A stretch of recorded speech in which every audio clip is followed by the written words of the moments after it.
How to set 3D photo or a special photo on your iPhone 17 Pro Max. For that, you can go from here, or you can go from your setting, and other setting you can see the wallpaper option. Where is the wallpaper? This is the wallpaper. And once you go wallpaper, you can see the add new wallpaper. Press on add new wallpaper, then you can see this kind of interface. Now select your photo. Now select any photo that you want to make as 3D wallpaper. Then here you can see the option, this one. You have to enable this option, spatial photo effect. You can zoom in or zoom out as well.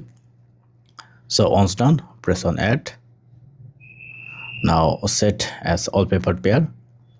Now if you go back and try to check, then it will be set as a spatial photo effect.